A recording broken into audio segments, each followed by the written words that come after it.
Hello and welcome. I'm Annette Reeder from thebiblicalnutritionist.com, and today it's What is Purim?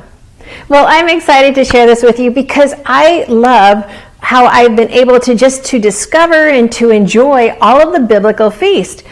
Okay, Purim is not one of the 7 biblical feasts, but it's still important, and it's still a celebration that we as Christians should be enjoying every year.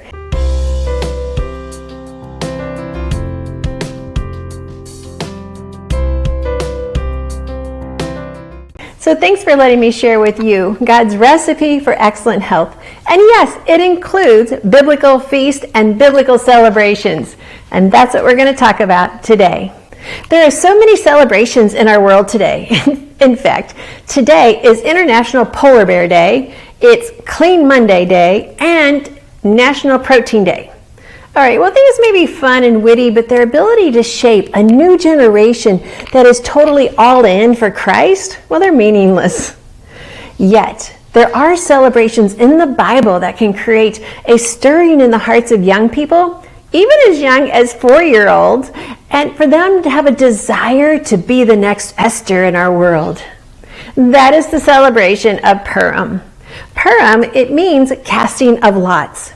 And it's one of the funnest biblical accounts to recreate and to celebrate. Okay, it wasn't that fun during those days, but it is today. It's the biblical account of God showing up in all of his glory, yet not even announcing his name. Today we hear the term, the lots are cast. Well, this phraseology, it actually came from the account of Esther and the beginning of Purim. Lots were cast by Haman to determine the day the Jews would die. This included the entire world of Jews. To understand Purim fully and with great detail, I want to encourage you to just start reading the book of Esther in the Bible. Now, there are many women in history that have played a significant role in the preservation of the Jewish people. Esther is one of them. So read the book of Esther in the Bible from the beginning to the end. It's better than any Hallmark movie. Now, it's going to be similar in ways that the casting of the characters is going to show you, actually in the beginning of the movie, who's going to win the girl in the end. But the drama is so much greater than any Hallmark writer could have ever conceived. The story is about a man named Haman, and he's an Amalekite. And if you read Esther, if you read it separate from the other books in the Bible, you may wonder, what is up with this man? What's his problem? Why does he detest the Jewish people? His background is really worth noting so that you really get a feel for why he's so angry and why he has such an overpowering hatred. It goes back to the Jewish nation leaving the bondage of Egypt. And as they're beginning their trek to the Promised Land, now, here is where the history taken from another writer, he shares this story. So he says, the Amalekites' unrelenting cruelty toward the Israelites began with an attack at Rephidim, and you can read about that in Exodus 17. Now, this is described in Deuteronomy 25, and it says this. So he says, remember what the Amalekites did to you along the way when you came out of Egypt, when you were weary and worn out, and they met you on your journey, and they attacked all who were weak and who were lagging behind. Now, this typically means the women and the children. Take that picture in your mind, because they had no fear of God. Now, when the Lord God gives you rest from all of the enemies around you in the land that he's given you to possess as an inheritance, you shall blot out the name of Amalek from under heaven. This is what Scripture says. And do not forget. Okay, so the Amalekites later joined up with the Canaanites, and they attacked the Israelites at Hormah, which this is written about in Numbers 14. Now in Judges, they band together with the Moabites. Read that in Judges 3. And then the Midianites. Read that in Judges 6. To wage war on the Israelites. They were responsible for the repeated destruction of the Israelites' land and their food supply. It's almost like a World War I and World War II happening over and over. In 1 Samuel 15, it says, God tells King Saul, I will punish the Amalekites for what they did to Israel when they waylaid them and as they came up from Egypt. Now go and attack the Amalekites and totally destroy everything that belongs to them. Do not spare them and put to death the men, the women, the children, the infants, the cattle, the sheep, the camels, and the donkeys. This is what God is saying. Now, in response, King Saul first warns the Kenites, who are friends of Israel, to leave the area. Now, he then attacks the Amalekites and does exactly what he's not supposed to. He doesn't complete the task. He allows the Amalekite king Agag to live. He takes plunder for himself and his army, and he lies about the reason for doing so. Not real smart. Saul's rebellion against God and his commands is so serious that he is rejected by God as king. You can read about that in 1 Samuel 15. The escaped Amalekites, they continued to harass and to plunder the Israelites in successive generations, and it spanned hundreds of years. 1 Samuel chapter 30 reports an Amalekite raid on Ziklag, which is a Judean village where David held property. Well, the Amalekites burned the village and took captive all of the women and children, including 2 of David's wives. Now, David and his men, they defeated the Amalekites and rescued all of the hostages. Well, good for David. A few hundred Amalekites escaped. However, much later, during the reign of King Hezekiah, a group of Simeonites, they killed the remaining Amalekites, who actually had been living in the hill country of Seir. Now, you can read about this in 1 Chronicles 4, verses 42 and 43.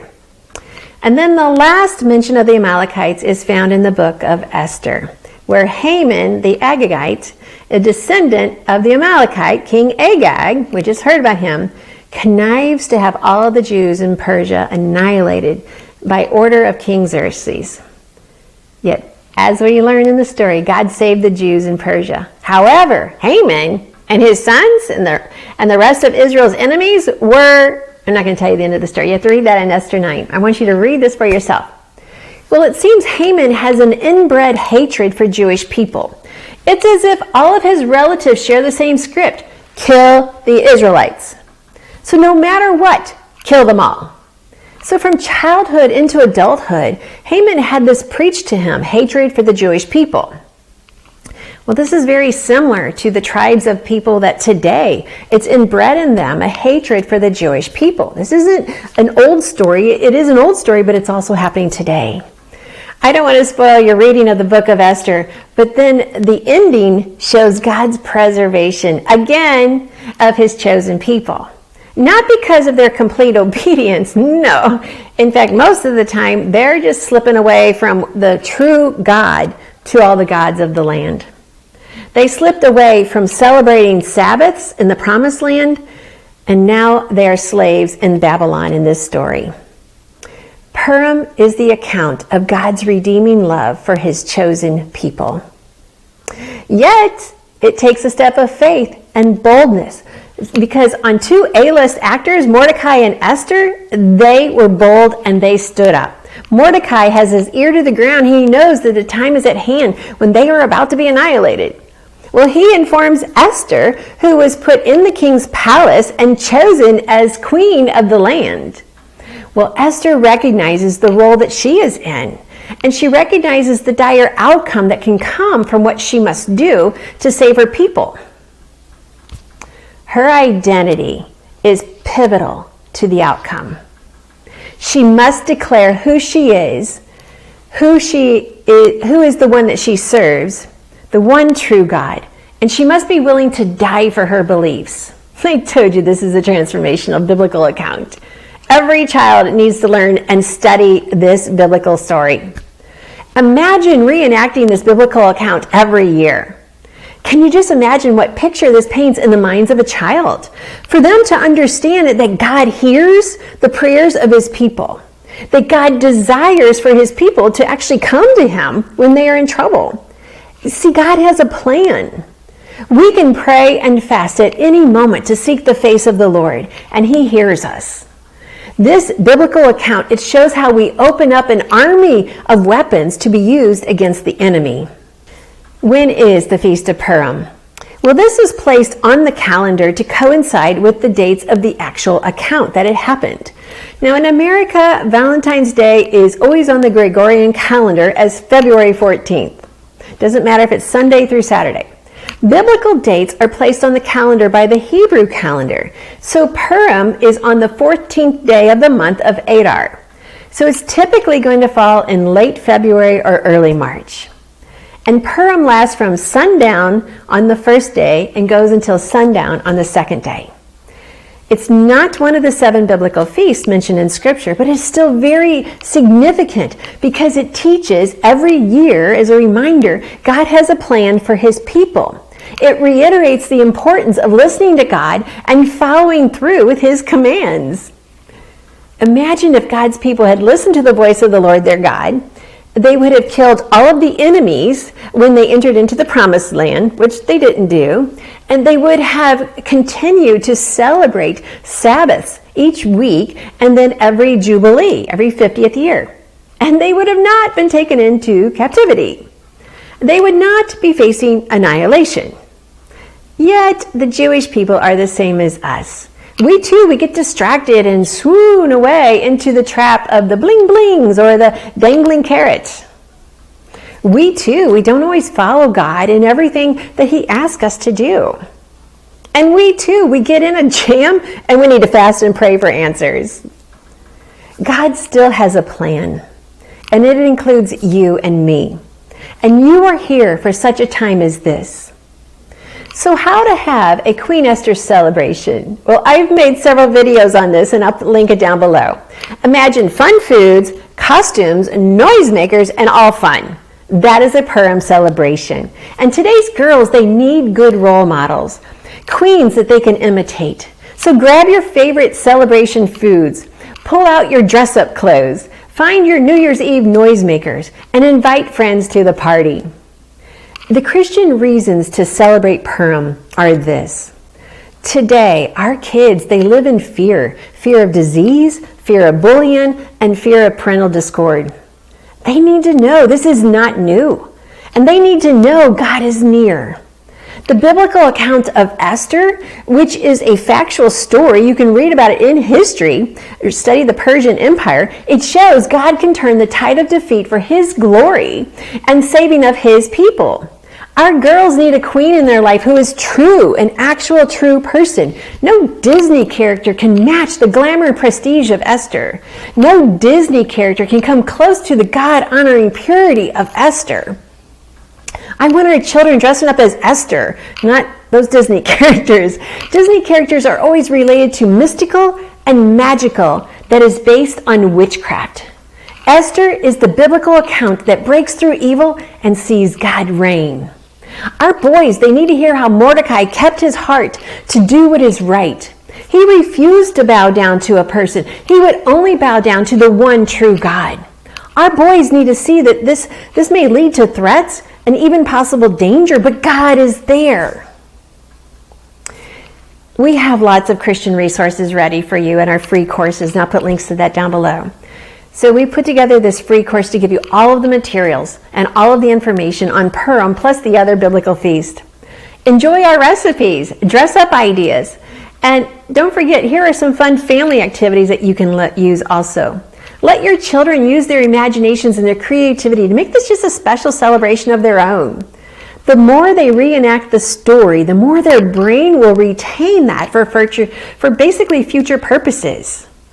You have an opportunity as a parent or a guardian or a Sunday school teacher or a homeschool teacher or however you influence kids, gather them for Purim. Read the story of Esther, add in the ooh-la-las and a boo-hiss when you read the story, and then have them reenact the story.